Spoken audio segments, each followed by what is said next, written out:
Hello, everyone. How you doing? Welcome back to the FLA Exposure Podcast, episode 180, with my good friend and main event of our upcoming fight card on June 11th, Mr. Justin Bourgeois. Super excited to have him on. As you can tell, it's probably been a couple weeks to a month, a little longer since I've done a podcast. So, it's definitely I'm not going to be the freshest or smoothest, but we're going to get through this, and I appreciate everybody sticking with us. So thanks for tuning in. And of course, thanks to our sponsors out there. We have a lot of sponsors that really stuck with us through the pandemic and got us to this point, and we got to thank them. And people like Scott over at Conway Customs. He's done a hell of a lot behind the scenes to keep our cage looking great. He does a lot of different things, whether it's car detailing, signs, outdoor, indoor, car wraps, decals, you name it, they do everything. So even down to business cards. So check them out. Conway Customs with a Z or Z.ca. Let's get right into it here. As I mentioned, Justin Bourgeois, one half of our main event here at upcoming Fight League Atlantic 4. Very excited to have this guy on a card. This is a guy who he's a who's who of on the East Coast MMA. He's done a lot on the East Coast MMA for the East Coast combat sports. He's put his name on the line, had a ton of tough fights, coming out with a 7-6 record. He's the face of Cumberland MMA, a hometown boy coming out of Spring Hill, representing the hill here at Fight League Atlantic 4, as close as you're going to get to probably for fight at home for right now. So really honored to bring this guy on, a guy who's put, like I said, put a lot into the East Coast scene and a lot into the career here in Canadian MMA. So let's bring him on. Without further ado, Mr. Justin Bourgeois. Hey, how's it going, Kat? Good, man. How's things? Thanks for coming on. No problem, but things are good. Things are good. How about you?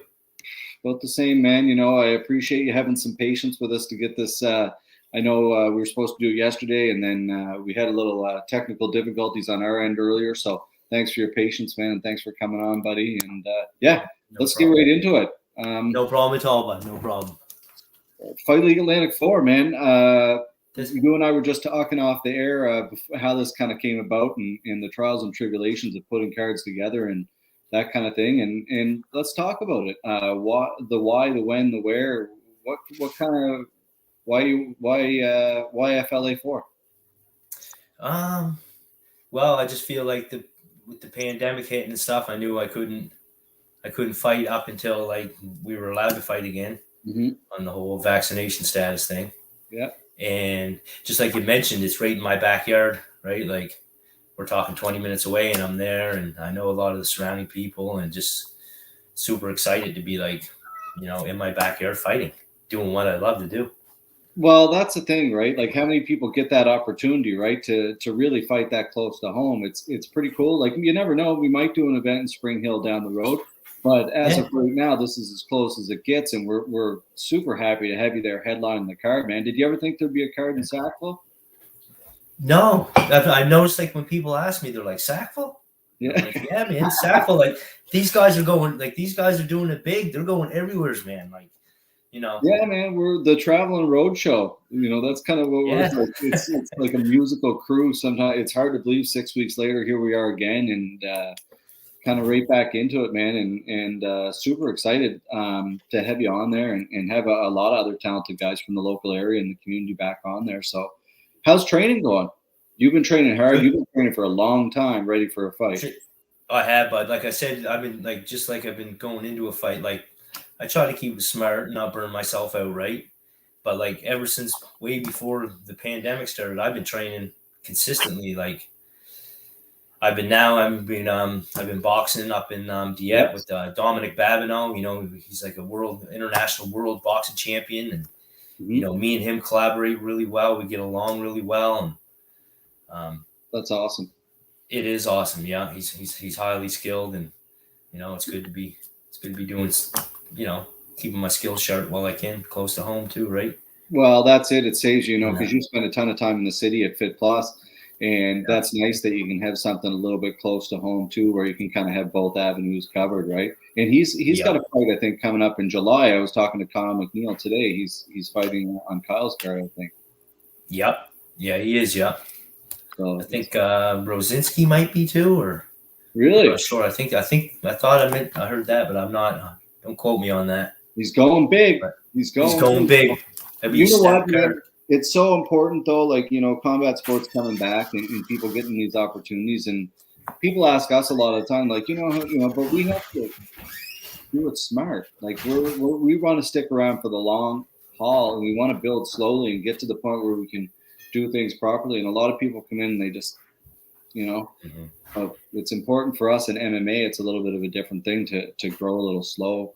But it's understandable. It is, man, but hopefully that card goes really well. It's unfortunate because we have a jiu-jitsu tournament. Jared's doing one on the 16th of July in Pictou. So he will be there, unfortunately, but we'll try to get to the card. But yeah, what do you think of FLA 3? Oh man, that place was electrifying that night, bud. Like that's how I basically explained to people, right? And it was so nice to see like everybody that I haven't seen in a few years. Like the camaraderie and the friendship is like is something valuable, right? It is, and man. Like the fights spoke for themselves, right? And everybody come out and performed well. You could tell like everybody trained hard for them. The matchups were very fair. Obviously on you guys' end, the show was run super professional behind the scenes and out where the fights take place. And you guys have to probably make a lot of small adjustments along the way too, right? To make it as high class as it is. Yeah, that's it. But it's it's funny that you say that, actually. That's very well said, because no different than yourself in the cage. Round one, you go back and you sit in the corner and you make adjustments to come back out. And it's no different for us. Like, here, Denny and I are like, Denny, I have so much respect for that guy in the New Brunswick Commission because they do such a good job.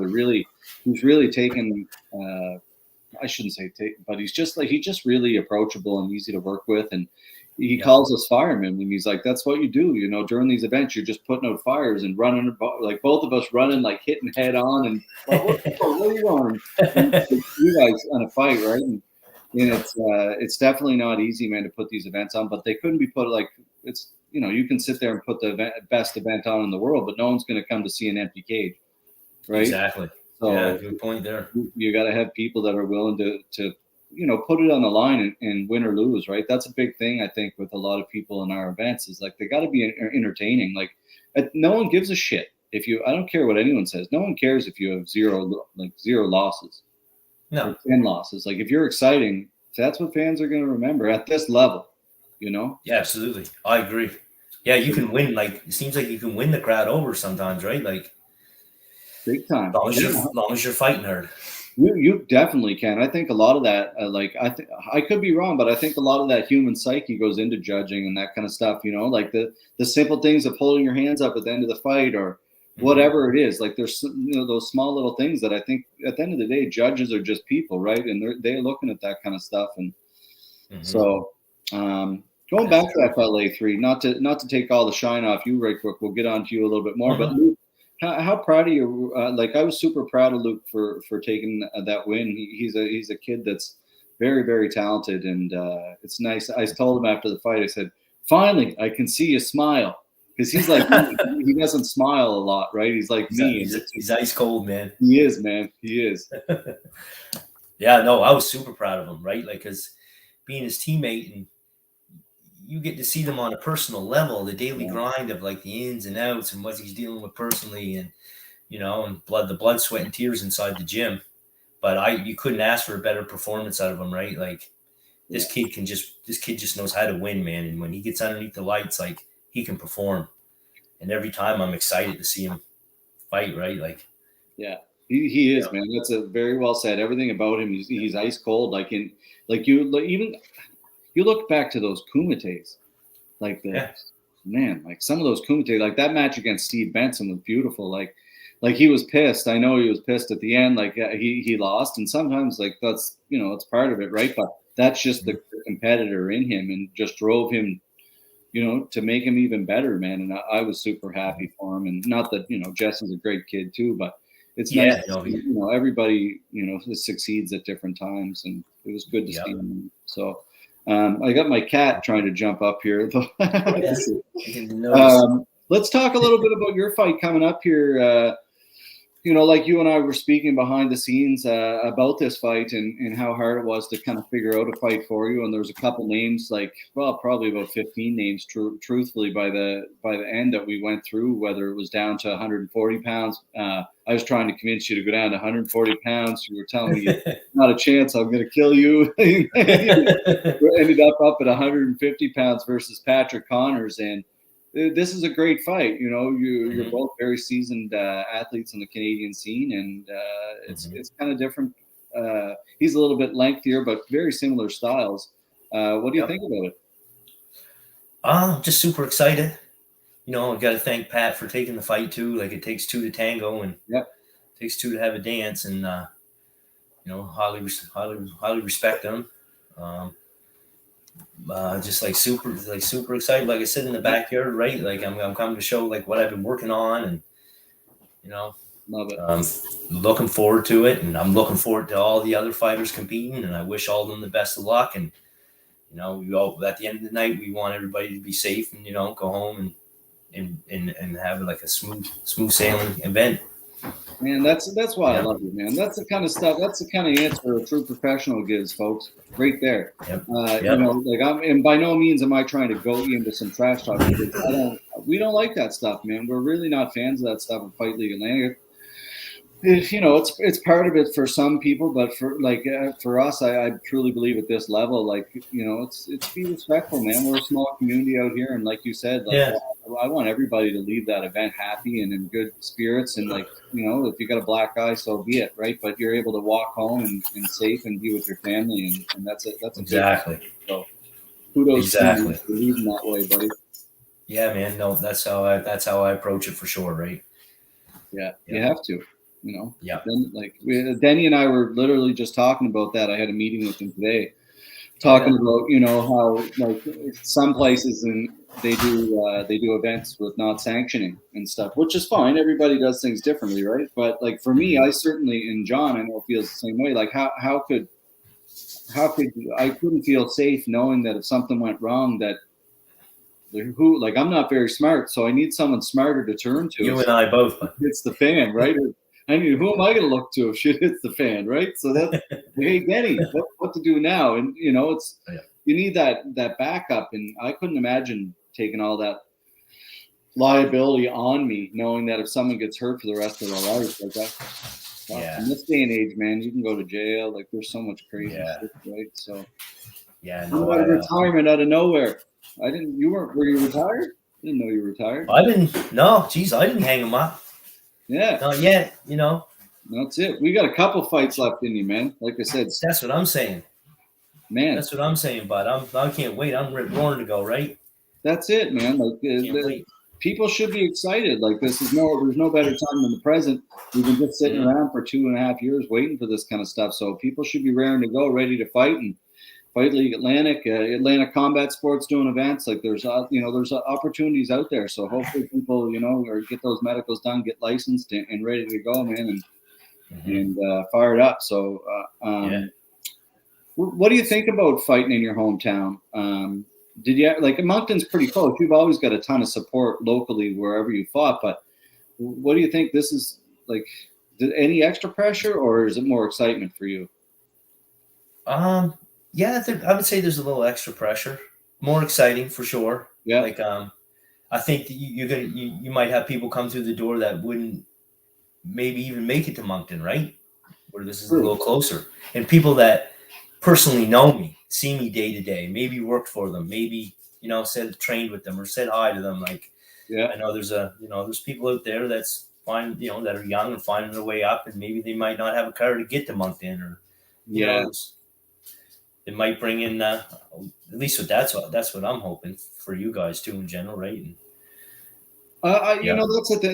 It's interesting too, because Moncton has kind of more of that big city feel, right? And that's what I love about these events. I'm a Pictou boy, John's a Valley guy. We're small town guys, and there, how many jiu-jitsu events have I done in little bum Pictou, right? But I love that stuff, man, and bringing that community out and bringing that community something that I remember growing up in little Pictou, and we'd have I'll never forget it was I think it was the flying Russian superstars or some kind of, it was Russian gymnasts that came to the rink and did all these flips, and they were billeted there, and it was just a weird memory as a kid that you had. But like they came to my little town there, and oh, that's the town is packed, right?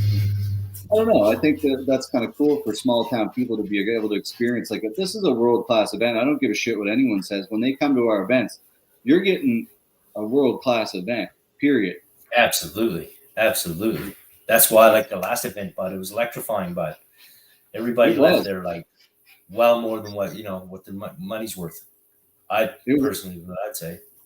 I agree, man. Like, it's funny you say that because a lot of people don't see the stuff that goes on behind the scenes, of course, like same as a fighter or a promotion. But, randomly I'm not going to beat around the bush. We put our prices up a little bit the last event. We had to, and people complain and stuff. I had one gentleman, and I won't say anything, but if you're listening, kudos to you, who reached out and said, this is it always says, card subject to change on the card and that kind of thing. And he said, there was 11 fights advertised, and now there's only 8, and this is bullshit. And there's 40 of us coming, and we're not coming, and we'll never support your event ever again. Blah blah blah blah blah. So I said, yeah, one bad apple. Yeah, it's card subject to change. Injuries. This is part of the sport, right? That's why it always says that there. And anyway, after the event, I felt like writing him and be like, that's weird. I didn't see the 40 empty seats, and everyone seemed to have a good time. I just wanted to check to make sure you had a good time, right? But, you can't please everybody in business or life or whatever, and we try to as best we can, but we're just a small company with 2 of us doing everything for the most part. So when you're dealing with customer service, you're dealing with me or John. So that's right. It's a lot, but locally run, man.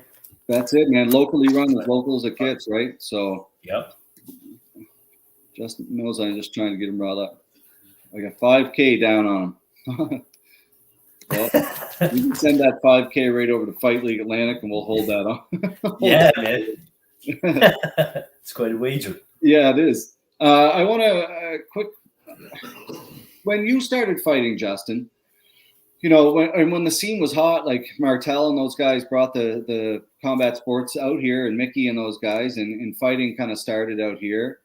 What was it like for you at your first fight? Like, there was no amateur scene, and then they brought an amateur out here, but there was no amateur scene like there is now, So your first fight was as a pro, correct? Yes, it was. Yeah, fought a guy named Matt Hamilton, real good guy from the Valley. He's like, I think him and Foster are pretty good buddies. Okay. Trained with each other in like the early days. Okay. 2010, 2009 type. Yeah. And my first fight was for King of the Cage. It was in Halifax. That's right. TJ Grant was on the card. Goulet. Jonathan Goulet. Yeah. Like I was definitely inexperienced. Looking back on it, it was definitely inexperienced. My jiu-jitsu was nowhere near where it needed to be, but I just that competitive heart, man, that championship mindset, and it's a burning fire. It burns in my heart, and I can't, it's not out yet. Right. And that's what you need, Justin, right? Like, period. Yeah. Some people got it, some don't, right?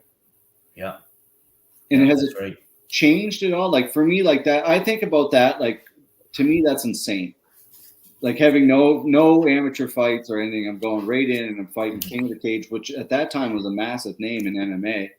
Still is a name that people recognize, certainly in the sport. But like, you think of yourself now to then. Oh, I tell myself never to do it. I don't think it'd be really. Yeah. Well, maybe not never to do it, because I feel like it shifted my life in a direction where I was meant to be. Mm-hmm. Yeah. And like my wrestling coach, Paul Rector, great wrestling coach, give him a shout out, like a 2-time national wrestling champion. And he's done a lot for me in the early days. Right.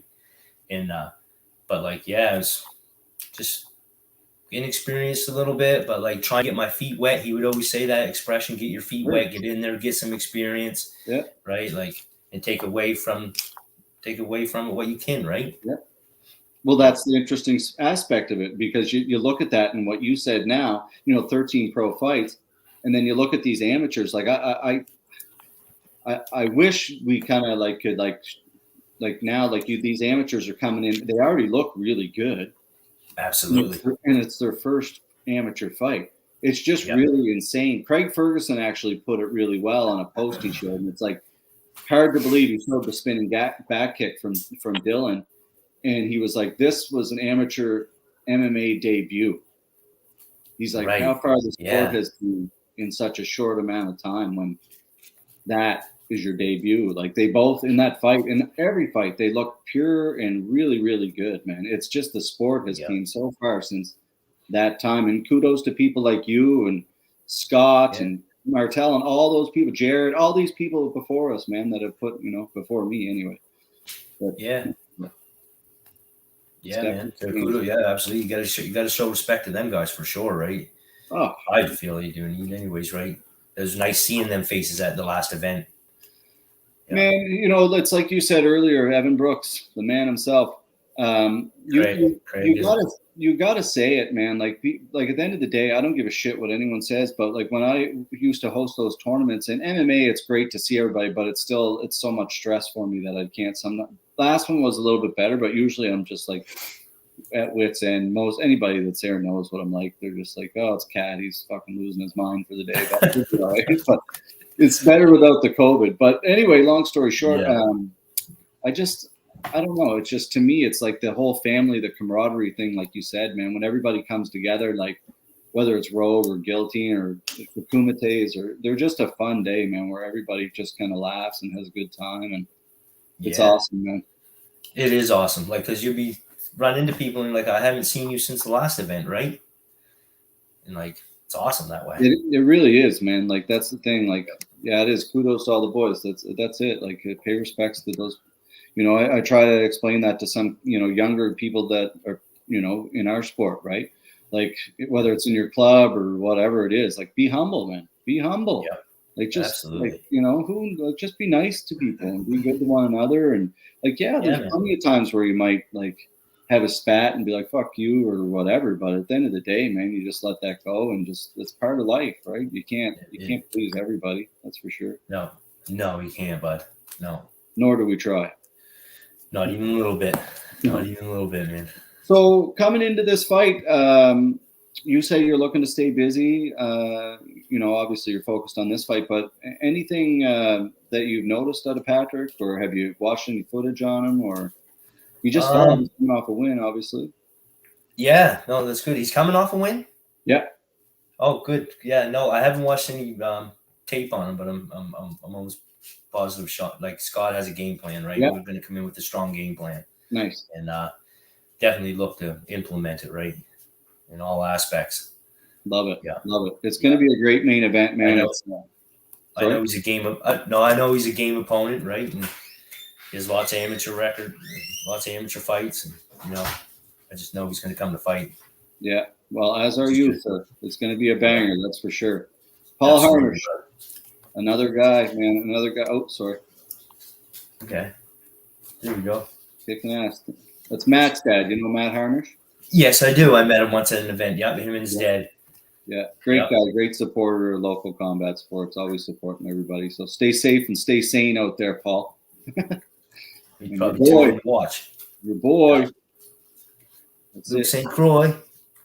Stay ready, Luke. I know. I think he was going to fight on this upcoming card with Atlanta Combat Sports, and then I think it kind of fell through or something. But hopefully, there's a couple fights on the radar that people have been reaching out about with Luke, and you never know what'll happen in the next couple weeks, man. Who knows what'll happen? So stay ready, Luke. And man, you start winning fights, you get a target on your back, right? That's it. That's what happens, man. Yeah, it's a good target. Yeah. That's it. Then like competition is great. It keeps you growing and makes you better. And a guy like that, he just rises to the occasion. And it's a big night for Fit Plus. It is. Big night. Yeah.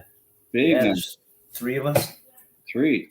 Khalifa, Garrett, and them guys are like young, fast, talented. Then humble too. You talk to them guys in the gym; they're humble men. Yeah, and that's the way it should be, man. Yep. Yeah. No, I agree too. Fuck, things can be taken away in a hurry. You know, Absolutely. all Absolutely. of us, like, you know, like I've been on the side, I've been hit by lightning, I've been in a bad car accident. Like we could die on the way to work tomorrow, you know. Yeah, So man. we Yeah. cherish the shit. Like at the end of the day, we're like, I used to say it all the time when I would take these people on tours. When before COVID, I lost my job in travel. That's what I did. For anybody who didn't know, I took people on trips around the world, like luxury Okay. tours. And I would say to Okay. these people, whether a majority of them were like 60 to 80 years old, and I'd say, like, you don't understand how lucky you are to be here. Yeah. And they'd say, well, what do you mean? I'm like, well, you're 70 for one. That's, you know, at the end of the day, like you could end it any day. So you made it to 70, which is amazing. You have your health, which is amazing. And then you had the money to Yeah. afford this luxury trip to come here. Like Yeah. people have no food right now. And here we are sitting wherever we are, right? So, Yeah. man, you got to take this shit and enjoy it. And every single day, just kind of, it's, you know, it sounds corny and cliche, but it's true, man. Very, very Oh, true. it is. Yeah. No, Yeah. I'm all on board with that. I agree. You're a great role model, man. You really are.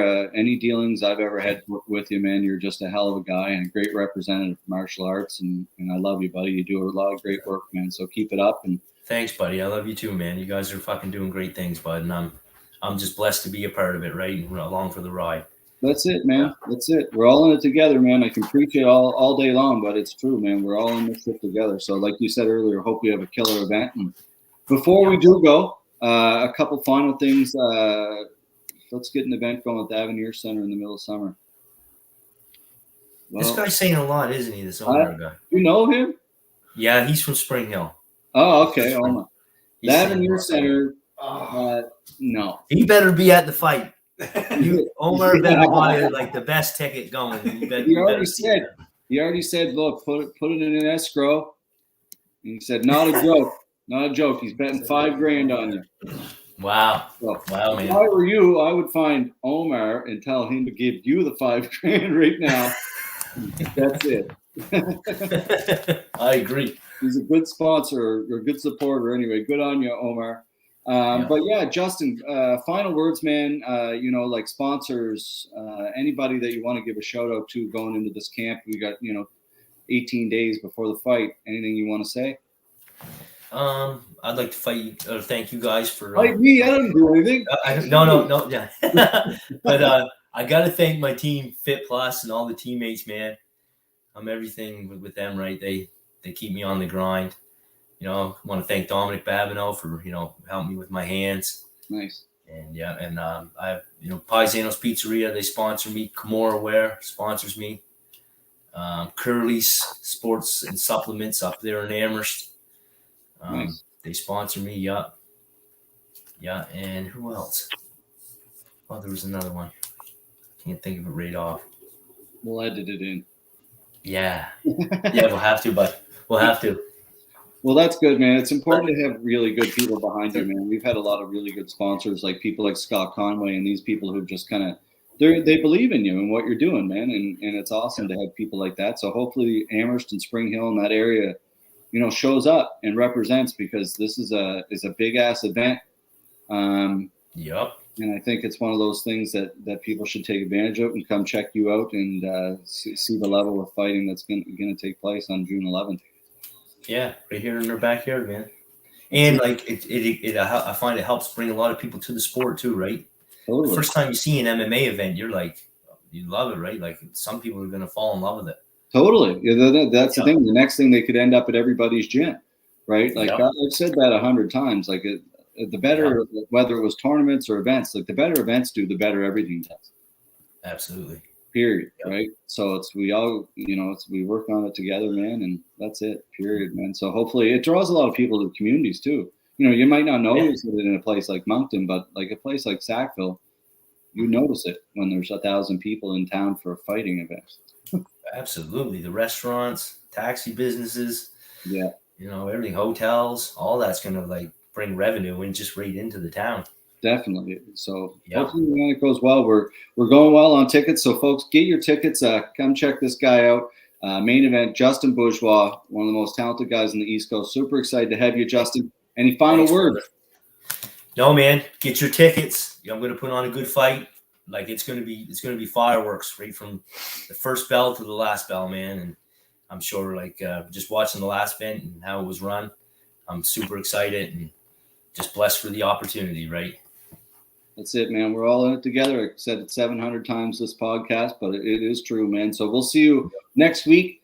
As Robert says, another guy, great guy behind the scenes to us, man. House of Quads, Rob Sillyboy, what a wonderful guy. So awesome. Thank you, Justin. Keep training hard. No Keep problem, brother. man. We'll be talking. And yeah, thanks for everything, buddy. Chat soon. Thank you, man. Take care. There you have it, folks. Justin Bourgeois. Come here, Booter. You're going to make an appearance. My cat, he's been bothering me the whole podcast. Looking for some food. Huh, buddy? Justin Bourgeois, that was great to have him on. Main event, Fight League Atlanta for June 11th, Tantramar Civic Center in not Spring Hill. That's where Justin's from. Sackville, New Brunswick. Get those tickets, fightleagueatlantic.com. They're going quick. Tables that are about half sold out right now. Cage side seats about 30-40% sold out and moving. So get them, and we will see you next week with a couple more episodes. Lots of love, folks.